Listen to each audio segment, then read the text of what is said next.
Yo, what's good, man? This is Easy Pinchard Podcast with your one and only host, Glory Boy, back here with another special guest in the building. Yes, sir. Straight from Boston, New Hampshire, California, Jersey, Virginia in the house. California. I was gonna say New Jersey, but you told me you're from different places. I was like, what? Okay. Right. for sure. Let me just let you introduce that. But yeah, before we even start this, man, y'all go ahead and hit the subscribe button. Don't forget to like, comment, and share this video. And like I always say, man, Easy Pinchard Podcast, my goal is to always bring all different type of speakers, especially people who are gonna inspire the youth. That's my goal always. I have young siblings that tune into my podcast, so why not give them, some different perspectives in life? For sure. But I want you to introduce yourself. Just tell people who you are, what you do, and then we can start this conversation. Yeah, for sure. So I'm Drew Green, entrepreneur, father, man of God. Definitely gone through a lot of trials and tribulations, as us all have. I'm just the guy that hasn't quit. I push forward. I was able to create a great company called SoleHue at a young age. That company is in the process of being franchised now on a global scale. Through that company, we're able to create 2 other great streams and other brands as well, one being Legacy Pathways and the other being Story Records. Legacy Pathways is a credit and financial company where we give tools to financial solutions. And then Story Records, Story Management is where I manage artists and help them getting to their career, to their goals, and attaching all the different resources and relationships in one. Yes, sir. It seems like you have a lot on your plate, brother. Yeah, bro. It's a lot. It's a lot on your plate. But like, tell us about just time management. Like, how do you manage your time? Just being a father and being a business owner, plus you have to manage an artist and all these other things. Like, how do you kind of compress everything in one and actually be able to do it? Honestly, I think that I'm not as best as I want to be in my time management. I think that the misconception is when people seem to have a lot going on, that it's somehow perfectly aligned or in flow. Right. Right. And one of the greatest gifts that I've been able to have is the ideas that I have and being able to take that idea and act fast. So because I've always acted fast, I never looked for perfection. I looked for a start, right? Yeah. How can I make this idea tangible? So in time management, in a sense, I don't necessarily, which I should probably, but I don't necessarily have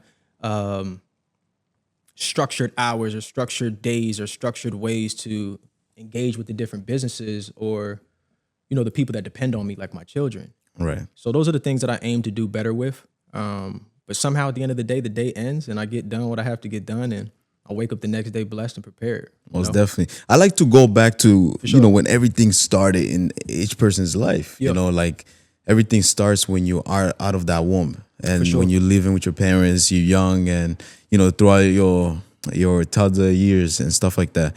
But like, take us back to when everything started as a young kid. How was your life like? I mean, when I was young, I'm the youngest of 5, right? So I have an older brother, 3 sisters, and then me. My dad's a pastor. My mom's a school teacher. We were raised in love. In that, my mom was a breakaway from her family. She came from a great family, but she was the breakaway in trying to create something different than what she came from, just as much as my dad. So I believe that they were the true definition of trying, right? So they didn't have a blueprint. They didn't have an understanding of what would work for the kid. They knew what they were given, which was, amazing parents, but they knew they wanted to do better than them. So in that, my childhood was a lot of trial, a lot of confusion, a lot of uncertainty in myself. I felt displaced. Even when we started the interview, I tell you where I'm from, but I really don't know where I'm from, right? Because I call Virginia home. I have it tatted on me. People in Virginia know me for what I've done and what I started. But in a sense, I've been kind of black sheeped from a lot of communities by moving so much throughout my life. Been to 4 different high schools, been to 3 different middle schools, right? And a few different elementaries. So as a child, I was confused with myself. I was confused with my purpose. I was confused with how do I get these ideas out of my head and make my life change? Whether it was how do I make my mom's life better? I don't want to see her struggle ever. How do I not be the annoying little brother, but be cool enough to hang out with my big bro and my sisters? And their friends think I'm cool. What can I add to this world where you know, I could really be of help. Those were real questions I had when I was a kid. Imagine as a young kid and you're asking yourself those questions. That is powerful. Like, let's talk about, just because you had a conversation with me actually at MSD High School. Yes. And we talked about just your life in general. And you mentioned how your parents separated. For sure. How did that kind of like affect you as a child? It still affects me to this day, bro. It doesn't only affect me as a child, it affects me as a man. It affects me as a father, it affects me as an entrepreneur, businessman. I mean, I just called my mom yesterday, right? While I'm at the hotel. And we've been talking about, my childhood and the things I've gone through, but I had to even call her in a moment and just reflect, because that divorce really set our family apart, broke our family. But the hard thing I had to say to her was that, like, I've already forgave them, but I understand them now. I understand why they divorced. And I also understand that without that divorce, that divide, that hurt, that pain that I didn't understand at that age, I was like 10 years old, 11 years old. Now I understand, because I'm a man now. And I understand y'all were just trying to do y'all best.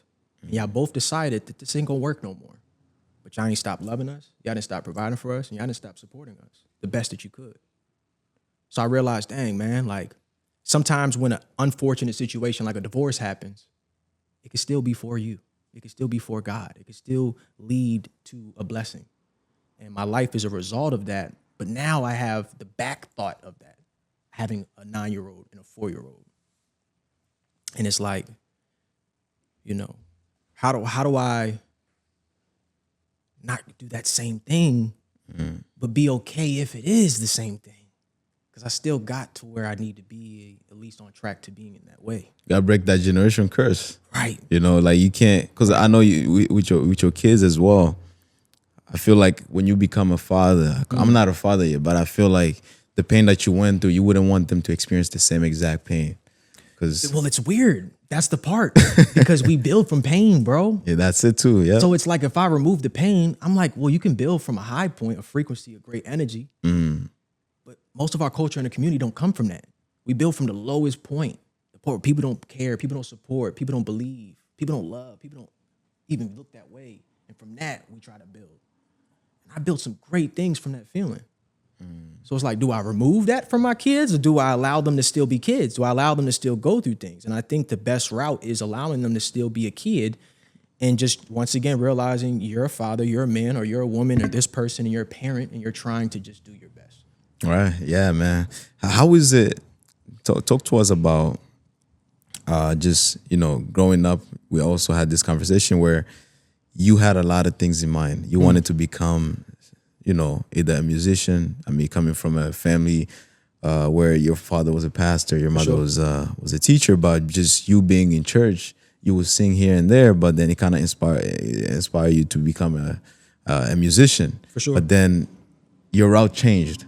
Yes. Like, how did your parents feel about that? And plus, having a kid at a young age, just you had a kid while you was in high school. In high school. Yep, for sure. How did they feel about that? Oh man. So I'm gonna be transparent. I'm gonna get a story real quick. The podcast is just be as authentic as you can be. Yes, sir. I don't know if I ever share this publicly, but I don't mind, because I believe somebody can, either hear this testimony or heal from it. So yes, sir. Man, so it's about like 2 months left of school. I'm in last period, so it's by the library. And I get a text message from my girlfriend at the time, and she lets me know that she's pregnant. And I'm in school when I get the text message. So my heart drops immediately, like, what? Can't eat, appetite. What are you talking? I'm just reading the message. I'm just reading it like over and over and over. Mind you, my boys are coming in. What up, bro? What up? I'm like, yo, don't touch me, bro. They're like, what's going on? I'm like, bro, hold up. Like, and I'm reading. I'm like, what? It's crazy, And I immediately went up to the librarian and I said, hey, can I have a pass to the guidance counselor? She's like, yeah, for sure. Always made sure I was a great relationship person with my teachers and, any person of adult in the school. So she gives me a pass. I take that pass. As soon as I take that pass, my house at the time, my aunt's house that I'm staying at, is walking distance. So it's literally less than 2 minutes up the road. So I take that pass. As soon as I walk out the door, I bust a left instead of busting a right to the guidance counselor, and I start walking home. But the moment I get to the main street, I'm I can't even keep the tears in my eyes. But I'm not crying because I don't want this. I'm not crying because I'm confused. I'm crying because I know it's game time. It wasn't a question of, am I going to keep it? Am I going to delete it? Am I going to try to run from my responsibility? It wasn't planned. But at the same point, I know that, hey, I always said I wanted kids. I guess God has it for me now. It's time for you to be a man. It's time for me to be a man. Yes, sir. So I called my mom as I'm walking home. Mind you, my mom doesn't live there. I'm with my aunt, my godmom, my auntie mom. And I call her immediately and I'm just like, Ma, oh my God, I'm crying. Ma, she's Drew. She's trying to calm me down. So now she's just saying certain words to me. Is it this? Is it that? Is it this? Is it that? Is it this? And I'm not answering. I'm just, Ma. Mind you, I don't curse to my mom. You know what I mean? So this is the first time where I'm like, Ma, effed up, Ma. I'm just, oh, Ma, what's going on, Ma? She's like, what happened? Talk to me. I'm like, she's pregnant. She's like, wow. She said, son, you got this. You got this. Like, and she believed that I would be okay. She believed that I would get through this because the same thing we talked about. She knows my mindset. She knows my heart. She knows my will and my want to be what I'm supposed to be, what God's called me to be. So for me to have told her so transparently, we're on pace to keeping our relationship, but for her to give me that love and support back, like, hey, you got this. Now, that was the first conversation. We had many more after that. I had to start, showing that I could be what I needed to be. But I've always been more of an adult mindset, mature person since around 15, 16. So when I was 18 and I found out I was getting, having a baby and my girl at the time was pregnant, she still already knew, like, you'll figure this out. Right. So it was a mixture of support, but I'm also sure it was a little disappointment as well because I'm the only one out of the 5 kids that had a baby that early. You was the youngest one. And I'm the youngest. Mind you, I just got a niece about 4 years ago, but my oldest is 8, right? About to be 9. And it's like, for 4 years, I'm little bro, but I'm the one that made all my brothers and sisters an aunt or uncle. Man. Right? So it was a lot of responsibility in that, man. Man, that's a crazy story, man. Yeah. But I want to ask you this, because a lot of people that get to have kids at such a young age, they get to miss out on a lot of fun, because you have friends that's going to call you and say, yo, bro, let's go here, but you have a kid. For sure. How did you kind of like respond to them in that case? I'm always sacrificing. So I always sacrifice. I believe it's a give and a take in the world. So I know how to gauge when it's a season of fun, and I know how to engage when it's a season of focus. I like personal time. I like my alone time. So I've always been the friend that, hey, I'll pull up, but I'm calling my Uber. I'm going home. I've always been a friend like, hey, not tonight. I'll see y'all next time. And I have no problem with that. But the hardest thing I say now is just the fact that my fun looks different. Fun to me is hanging out with my kids. Fun to me is allowing them to smile, buying them the little things that they want, just chilling, watching a movie, eating snacks. And that's the life that I don't necessarily have right now. Right. And that's kind of, that's the part where I want to get to. That's the part I want to get to. When you say that's the life you don't really have right now, what you mean by that? So right now, I have 2 kids, right? And I have 2 mothers, right, of my children. And it's funny how we intentionally, as people at times, try our best to not do the same things that we came from. Right. And we bound up in the same spot, or if not in perception, worse. So in me not wanting a divorce or divided or a separated family, I damn near have 2 situations that are like that I don't want to be that way. Now, mind you, my oldest, her mom's married, moved on, extra kids, great family. Her stepfather, my daughter's stepfather's an amazing man. I'm so grateful for them and what they do. My youngest, if I'm being fully transparent, that's something I still want because I don't want to break my family. But at the same point, it takes 2 to tango. And you can't force somebody to love you once you've hurt them. You get what I'm saying? You can't make a relationship if it isn't one. That's it. That's true. Damn, man, you have a lot of things to tell us today. For sure. You know what? I might be sharing too much. I don't know. Oh no, that's Okay. yeah. This is Easty Pin Child Podcast, bro. So Okay, basically, okay. what EAT stands for is basically fueling your soul. Okay. I mean, like just like feeding your soul. Sip is hydrating your soul. Just make like, for example, we're having a conversation, so whatever words you're giving me, it's either positive or negative, and it's gonna hydrate me in that category. For sure. You know? For sure. And chat is expressing your mind. Just be authentic. You know, speak your mind. This is no judgment zone. So we're doing good then. We're doing amazing. Okay, for sure. All right. Yes, so I wanna also ask you this, bro. You kind of mentioned something very important. That important thing is you mentioned that you give a shout out to your daughter's stepfather. Yeah, for sure. You know, that is something that a lot of men are not so used to. Oh, yeah, for sure. Because they're carried, you know, it's either ego wars and, oh, this guy is doing this for my daughter, I should be doing that. I should be in my daughter's life. You know, and they allow that to take their goodness out of them. Right. You know, for example, I don't like bringing up controversial thing that's going on. For example, Cardi B and Offset. Right now, it's a war. I don't know. Diggs had the same hairstyle as Cardi B and Offset's son. And Offset tweeted saying that if somebody get killed, don't tell me I didn't warn you guys or whatever, something like that. Man. So how do you build that healthy relationship with the stepfather of your daughter? Well, most wars are started from either money or women, right? In history, that's just how it happens. So the ego always plays a factor in the killings, in the divide, in the crime. You know, it's a huge aspect to the negative spiral of things. When it comes to the relationship I have with my daughter's stepfather, it wasn't always this way. Now, we never had beef, but you talk about that ego and that pride. Of course I felt that because you're confused. It's a lot of things that happen in life, I believe, are a mirror if we allow it. So if you want to, you can see yourself and how you can change because you can only control you. But that takes a while to get to that thought process.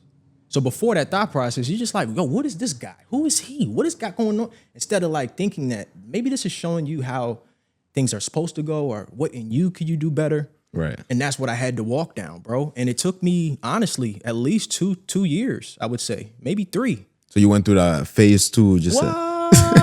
Did I? What? I think it's it was never beef with us though. It was Right. just in myself internally. I have an issue now because my daughter has another man in her life, but at the same time, I know me and her mom are going to be together, and I want her mom to have a great life. I want them to have a good family, and if anything, I'd rather have a great example of a man in the house so that she could see what that's like, because she's not with me all the time. That's it. So when you really write down pros and cons and you really balance it out, remove yourself and your emotion, you're like, yo, thank you to this dude, because he's better than me for doing that. And they're married and happily married and Well, to the best extent. To the best and that's extent. and to that point, I want to say, you know, I don't really speak on other people's relationships, Right. but in the sense of, you know, bringing up the Cardi B and the Offset, that's what I'm saying. Nobody really knows the real story. Nobody knows the truth. We only know what we're shown. Right. And because I have businesses and I've done marketing, I know about smoke and mirrors. I know how to, you know, market stuff. And when we see celebrities and people go through things like this, there's millions and hundreds of millions of dollars behind this promotion. These are reasons why things are happening. like they're about to drop an album or something. Oh, come on, stay tuned. Project Stay coming out tuned. this summer, man. That's it. I wouldn't Diss be track and surprised. all of that. But it's a real thing. People do die off stuff like that. Yeah, And it's they not do. a joke. And They people do. will, you know, people for a cheese patty or a beef patty, somebody, you know, little shoot 'em up, come outside and lay down and spray down somebody. just off over of- something that could have fixed with just a man. dialogue. Oh you yeah, know? that's it. Yeah, most definitely. So, guys, you guys actually got to know Drew a little bit. I just wanted people to get a little gist of you, get to know you, your story, sure. your background, and everything, your ups and downs. sure. But now let's get straight into your business. For sure. You know, your business is an amazing business that you have. Thank you. You have generated $1 million+ in revenue, which is a lot of people's dream. A lot of people want to get to that point. So talk to us about the business, how did everything kind of start? How did everything started from the jump? And then we can get more into it. For sure. I mean, it started off as a way for me just to be able to provide the shoes that my family couldn't get me. They were able to still provide shoes, but it wasn't the shoes I wanted. So I just, instead of complaining, I asked God one day and I said, God, I want to be, a solution to this problem. I don't want my mom to have a burden of providing for me in this way. Give me something. He's like, why don't you clean or customize some else shoes? And I'm like, how do I do that? And I didn't hear nothing else. So I just started with that. And long story short, I started cleaning my basketball team shoes, customizing their shoes. Still doing it for free, $5, $10, $15, whatever, just doing it. And through that process, I became more confident through my reps. I had way more belief that I was giving somebody something that was, custom fit, that was tailored, something that couldn't be offered through anybody else. And the company grew, it grew, and we were able to, open up a few different shops on the East Coast before we opened up our main location in LA. When we hit LA running, it was immediate success. But in those immediate successes, you have a lot of imposter syndrome. So that means it's hard to fit the mold of what you're walking into. It's kind of like the caterpillar butterfly scenario. Think about that first day where the caterpillar came out and he's now a butterfly. He prepared for that whole time, but it's still his first flight. It's probably uncomfortable. Probably feel like, what in the world? I can see now, I can fly. What is these wings? I don't even want to turn this off. You can't go backwards. Put me back in the shell. You know what I'm saying? So the business was, it's been a process, but, even with the $1 million in sales, even with the collaborations and the partnerships, I think the main thing is to understand there's a difference between making $1 million, sustaining $1 million, and growing millions, right?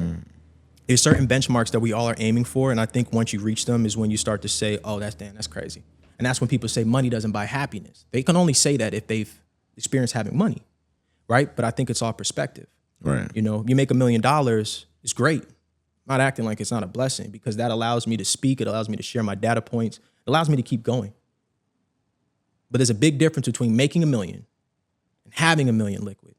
There's a difference between making $1 million and doing well with that $1 million so that you can leverage the $1 million. Right? So, yeah. Yeah, and that's a great way to put it, because I heard somebody say being a millionaire is not having $1 million. It's how can you multiply that $1 million? Sure.